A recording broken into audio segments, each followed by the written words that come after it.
The time has come. I'm finally putting pen to paper, virtually speaking, on my definitive ranking of Hirokazu Kore-eda's filmography, at least the ones that are available to me to watch legally. Anyone who knows me or has been watching my videos knows how much I admire Kore-eda's filmmaking. He's probably my favorite filmmaker of all time. Why, you may ask? Well, you'll find out throughout this video, but his films have undoubtedly left a mark on me every time I've watched them. From the minimalistic storytelling of everyday life, the complex human relationships, to the sense of observationalism steeped throughout. This is a ranking of Hirokazu Kore-eda's filmography. I will rank his films from my least favorite to favorite and share my thoughts on each. If you're interested in my opinion on his Netflix series, then watch the video above where I explore his partnership with the streaming service in more detail. Without any further ado, let's get into it. Starting off with Air Doll, an inflatable doll named Nozomi is the companion of a lonely middle-aged man. Her existence is confined to his small Tokyo apartment, a silent figure in the background of his solitary life. One day, a magical event occurs and Nozomi develops a human heart, a soul of her own. She can now leave the apartment and explore the world, taking on the appearance of a young woman. As she navigates this new reality, Nozomi is an outsider looking in, observing human behavior with a mixture of curiosity and confusion. She gets a job at a video rental store where she develops a quiet affection for her coworker,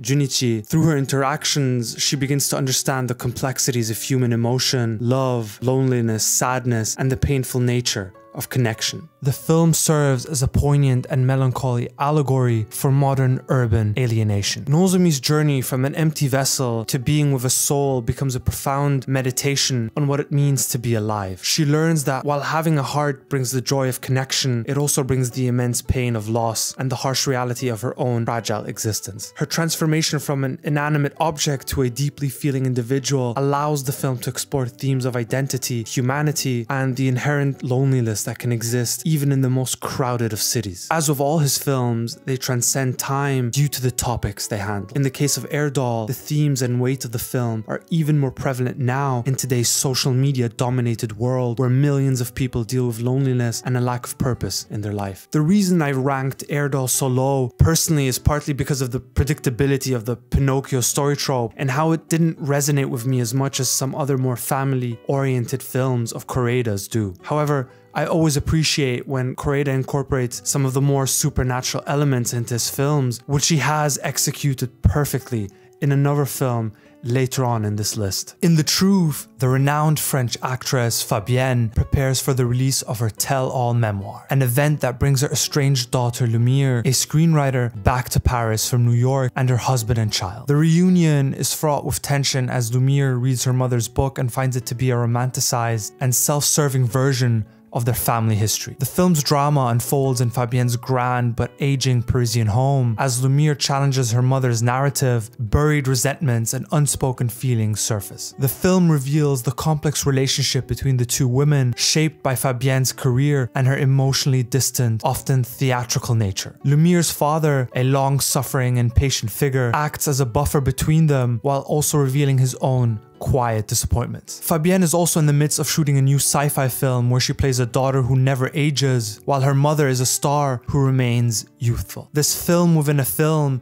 serves as a powerful metaphor for Fabienne and Lumiere's own dynamic. It forces them to confront the layers of truth and performance that have defined their lives. Through a series of candid conversations, painful revelations, and quiet moments, the family begins to unpack the past. The Truth is a nuanced look at the fictions we create to survive, the lies we tell ourselves and others, and the difficult path toward genuine understanding and reconciliation. It's important to mention that The Truth is Kore-eda's first film not in Japanese and follows his acclaimed Shoplifters, which won the Palme d'Or. Unfortunately, seeing him follow up with The Truth was quite disappointing. While the film allows us to explore the dynamics between new characters in a foreign setting, it never truly takes off and feels like a poor French imitation of his previous work. In Kore-eda's first and only legal drama, The Third Murder, a successful and meticulous defense lawyer, Shigemori, is tasked with defending Misumi, an ex-convict who has confessed to robbery and murder. Misumi is a seemingly open and willing client, and with a history of a similar crime, his conviction for this latest murder appears to be a foregone conclusion, likely leading to the death penalty. Shigemori's goal is not to prove his client's innocence, but to get him a life sentence instead of the death penalty. As Shigemori delves deeper into the case, he begins to notice inconsistencies in Misumi's testimony. The defendant's confession changes with each new conversation, and his statements become more enigmatic and contradictory. Misumi seems to be hiding something, and Shigemori becomes obsessed with uncovering the true motive and a sequence of events, a quest that goes beyond his professional obligation. He starts to question whether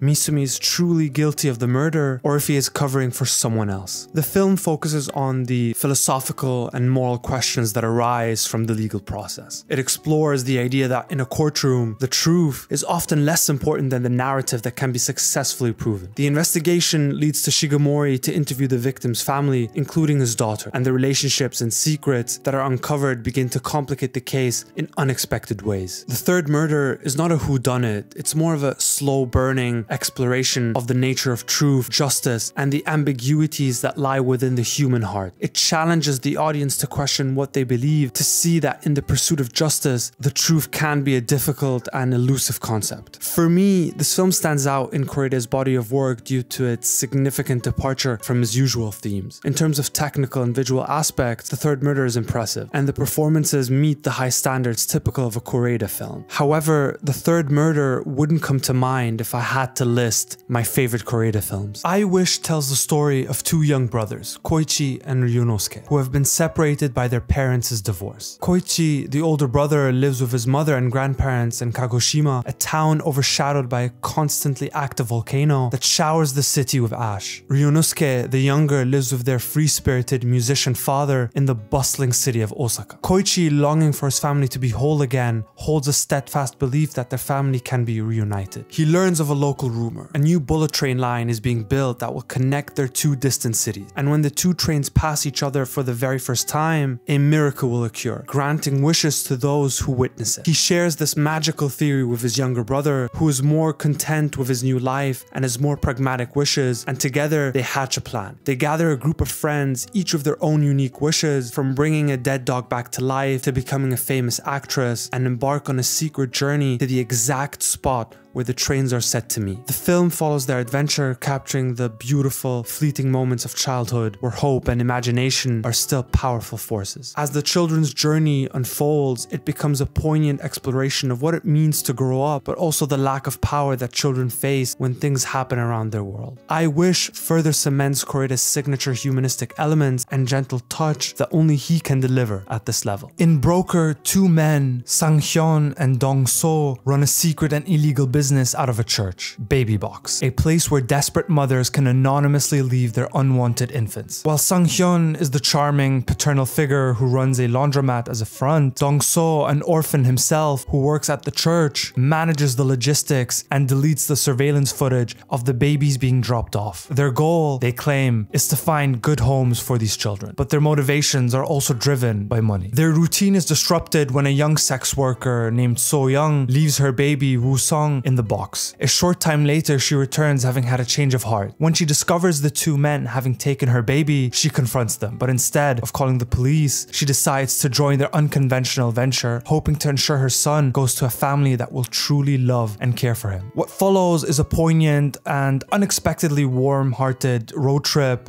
The trio, alongside the baby, travel across the Korean countryside in a beat-up van, interviewing potential adoptive parents. All the while, two detectives are secretly trailing them, hoping to catch the brokers in the act. As the unlikely group spends more time together, they develop a profound and unconventional familial bond, sharing their personal stories and finding a sense of belonging in one another. The film blurs the lines between right and wrong, challenging the audience to re-examine their own definitions of family, morality, and the human capacity for compassion. It is a story about the complex and often messy nature of love, showing that even those on the fringes of society can create a sense of belonging and care for one another. It's classic Kore-eda. In After the Storm, Ryota Shinoda, a once acclaimed novelist now working as a private detective, struggles with a gambling addiction and a stalled career. He's divorced from his wife, Kyoko, and is barely scraping by, unable to pay child support or maintain a healthy relationship with his young son, Shingo. Ryota's life is a mess of self-pity and failed promises, and he's constantly trying to find a shortcut to success, whether it's through a big win at the racetrack or a miraculous bestseller. The film's plot plot thickens when a powerful typhoon forces Ryota to seek shelter with Kyoko and Shingo at his aging mother Yoshiko's apartment for the night. This confined space becomes the stage for a poignant and often humorous exploration of family dynamics. As the storm rages outside, the three generations of family members are forced to confront their past and their unfulfilled expectations. Ryota's mother, Yoshiko, is a sharp-witted and observant woman who sees through her son's flimsy excuses and offers him quiet, painful truths. Over the course of the night,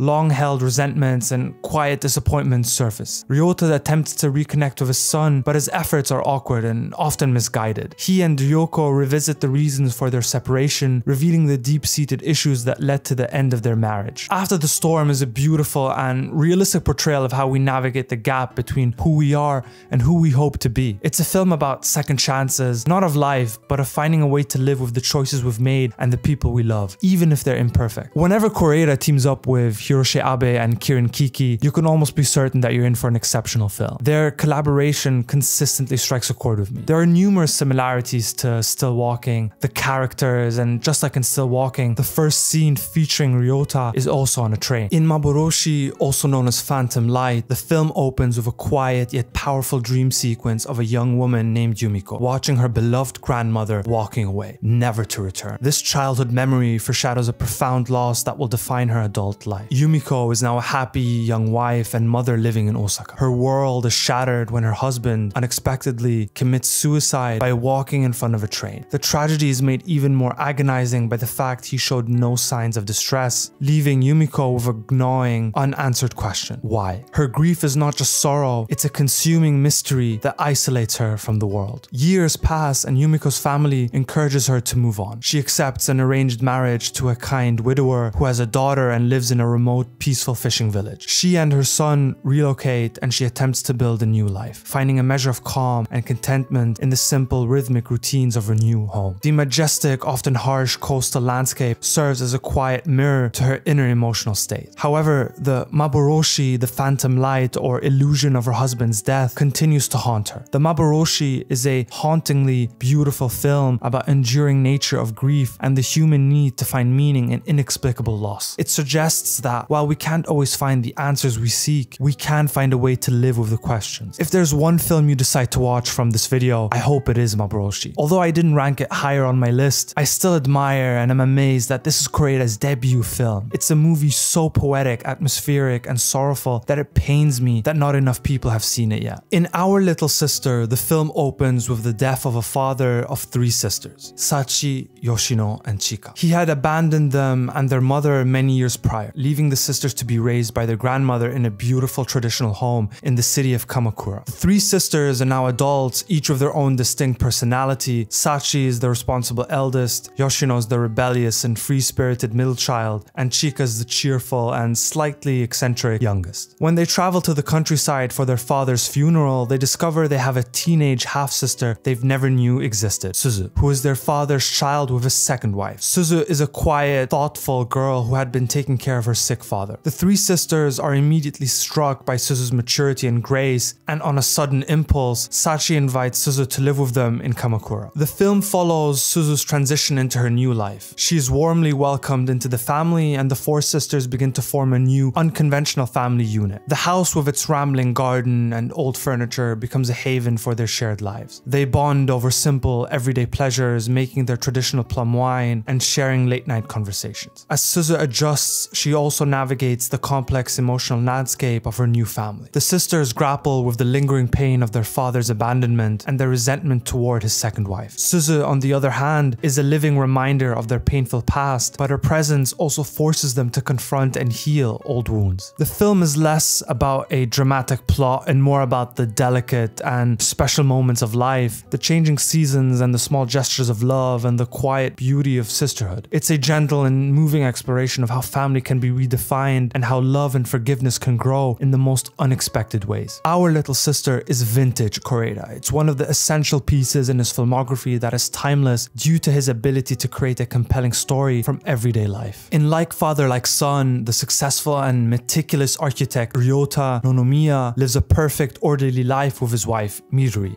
and their 6-year-old son Keita. Ryota is a man who values hard work, ambition, and success, and he projects these expectations onto Keita, often often pushing him to be better and questioning his lack of competitive spirit. Their comfortable existence is shattered when they receive a phone call from the hospital where Keita was born. The hospital reveals a shocking secret. Keita was switched with another baby at birth. The hospital confirms the truth, explaining that a jealous nurse, feeling her life was a failure, had intentionally swapped the two babies. The biological son of Ryota and Midori has been raised by a different family, the Saikis, who run a small, chaotic appliance shop. The Saiki family is the polar opposite of the Nonomiyas. They are warm, easygoing, and financially modest. The two families are brought together and forced to confront this unimaginable situation. The film follows them as they navigate the painful and complex process of deciding what to do. The families agree to a series of supervised visits, attempting to form bonds with their biological son. Ryota, in particular, is challenged by the experience. He sees his own ambition and drive reflected in the Saiki family's son, and he begins to question whether blood ties are truly more important than the years of love and care he has given to Keita. The film is a poignant and deeply moving exploration of what defines family. It forces Ryota to reevaluate his values and confront the emotional distance he has always kept, but a profound journey into the meaning of fatherhood, challenging the notion that biology is the sole determinant of a parent-child bond. In Kore-eda's haunting film Nobody Knows, the story is inspired by the harrowing 1988 Suginami child abandonment case in Japan. The film opens by introducing Keiko, a young single mother, and her 4 children: Akira, the eldest at 12, Hyoko, an 11-year-old girl, and 2 younger siblings, Shigeru and Yuki. They move into a new small apartment in Tokyo, a place where Keiko has to hide her younger children from the landlord, pretending only Akira lives with her. From the start, the children's lives are defined by secrecy and isolation. The younger ones are never allowed to leave the apartment, and the 2 older children are strictly forbidden from making noise or attracting attention from their neighbors. Their only connection to the outside world is Akira, who does the shopping and occasionally ventures out with his mother. Their father is absent and the family is completely dependent on Keiko. The plot takes a tragic turn when Keiko, after leaving a small amount of money and a brief note, disappears. She tells Akira she'll be back soon, but her soon stretches into weeks and then months. The responsibility of caring for her younger siblings falls entirely on Akira's shoulders. He must become their parent, their provider, and their protector. He manages their dwindling money, barters with shopkeepers for discounted food, and tries to keep the apartment clean, all while dealing with the emotional weight of his mother's abandonment. The film follows their slow and painful descent into poverty and neglect. As their money runs out, the children's lives become increasingly difficult. They face starvation, a lack of hygiene, and the harsh realities of their situation. The film is a quiet, devastating chronicle of their resilience and ultimately their fragility. Nobody Knows is a powerful testament to the children's enduring spirit, but also a stark critique of a society that allows such a tragedy to happen in plain sight. It is a slow burn of a story, a heartbreaking look at the innocence that is lost when a child is forced to grow up too soon. In the gritty but loving world of shoplifters, a makeshift family in Tokyo lives on the fringes of society. Surviving through a combination of petty crime and low-wage work, the family is led by Osamu, a middle-aged construction worker, and his wife Nobuo. Living with them are a young woman named Aki, a teenage boy named Shota, and an elderly woman named Hatsu, who claims to be Shota's grandmother and receives her late husband's pension. Their main source of income, however, comes from a meticulously coordinated system of shoplifting in which Osamu and Shota often work as a team. One cold night, Osamu and Shota encounter a young, abused girl, Yuri, locked out on her balcony. They take her in, initially just for one meal, but upon seeing the physical evidence of her abuse, they decide to rescue her and incorporate her into their family. Yuri, who is now called Yuri, quickly adapts to their unconventional life and even begins to learn the art of shoplifting from Shota. Her new family gives her the love, warmth, and attention she never received at home. The film's plot thickens as the family's secrets and true relationships are slowly revealed. The audience learns that each member has been chosen or stolen from a different, painful past, forming a family based not on blood but on a shared need for connection and belonging. The film is a poignant exploration of the question, what truly constitutes a family? Is it biology, or is it love, care, and a shared history? Shoplifters to me feels like the result of a filmmaker who not only is in his prime but has mastered the skills he emerged into the industry with. A deeply humanistic and moving portrayal of a group of outcasts who find solace in each other, challenging traditional notions of family. Shoplifters is Kore-eda delivering on the high expectations that have been placed on him at this stage of his career. After what feels like an eternity and 2 ventures into France and South Korea, Kore-eda finally returns home to deliver a unique and powerful entry in his filmography. In Monster, the plot is not told in a linear fashion but through a series of interlocking perspectives. The film begins with a fire at an apartment building, a blaze that seems to have a deeper significance to the characters. The story is then told from 3 distinct viewpoints, each adding new information and challenging the audience's understanding of what is happening. The first perspective belongs to a determined and single mother, Saori. She becomes convinced that her quiet and reserved son, Minato, is being abused by his new teacher, Mr. Hori. Minato's erratic behavior, which includes cutting his own hair, bringing a cage of a dead hamster, and coming home with bruises, seems to confirm her suspicions. When her attempts to get a clear answer from the school's cold and unfeeling administration fail, she publicly confronts Mr. Hori, forcing the school to take action. The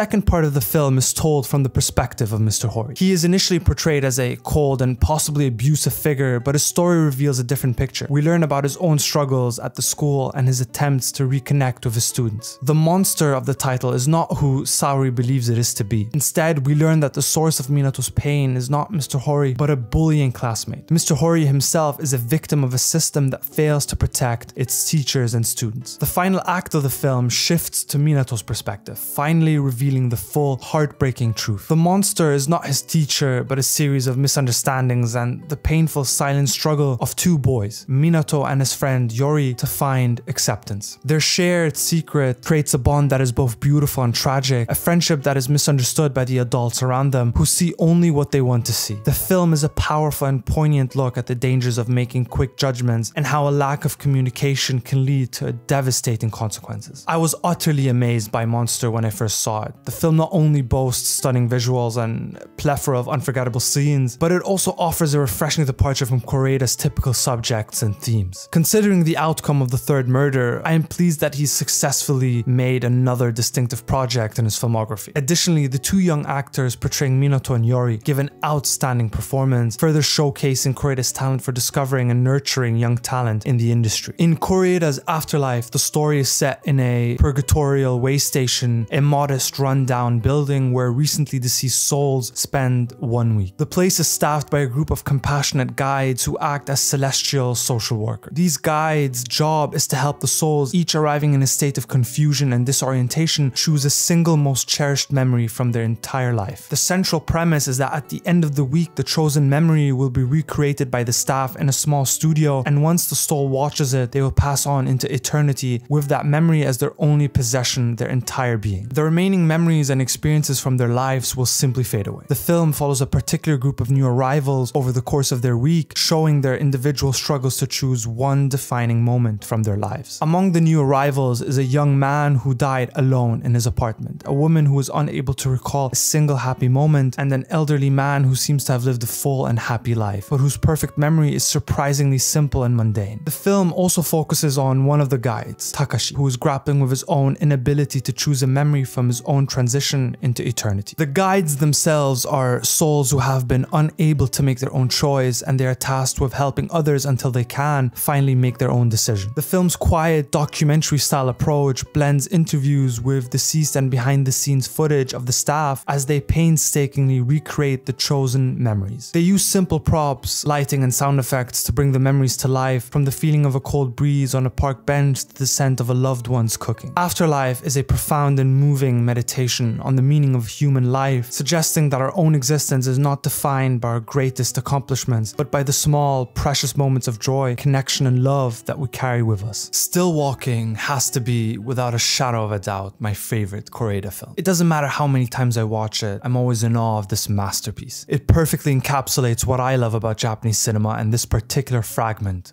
of the genre within it. In Still Walking, the Yokohama family reunites for a single day to commemorate the anniversary of their eldest son Junpei's death. 15 years earlier, Junpei drowned while saving a boy from a river, an act that has cast a long shadow over the entire family. The film centers on the younger son, Ryota, who has returned with his wife, Yukari, and her son. He feels the weight of his parents' unspoken disappointment as they constantly compare him to the heroic, idealized Junpei. His father, a retired doctor, is particularly cold and critical, while his mother, Toshiko, subtly manipulates the day with pointed remarks and passive-aggressive gestures. Throughout the day, old family dynamics resurface. The parents cling to the memory of Junpei, creating an emotional rift that no one dares to bridge. The family is forced to confront long-held resentments and regrets, from the father's dissatisfaction with Ryota's career choice to Toshiko's seemingly cheerful but passive-aggressive behavior. Besides the iconic walk from the cemetery, which is also featured in the film's poster, a standout scene is when the boy for whom Junpei sacrificed his life visits the family home to have dinner with Junpei's family. Observing the family having dinner with the very cause of their son's death, while also witnessing him as an overweight and unsuccessful individual, perfectly showcases Kore-eda's talent for incorporating unique plot lines into his family dramas, which further emphasizes the complexities of his characters. The film unfolds in quiet observational moments, a shared meal, a walk to the cemetery, and a game of cards that reveal the unspoken pain and complex love holding this family together. It's a poignant exploration of grief, the passage of time, and the difficult, often unsaid truths that define family relationships. Thank you so much for sticking with me this far. Since starting this channel, I've always wanted to create this video. I'm not sure I did it justice, but I hope I was able to convey to you why I love Kore-eda's filmmaking. Please consider liking and subscribing. Take care, and I'll see you in the next one.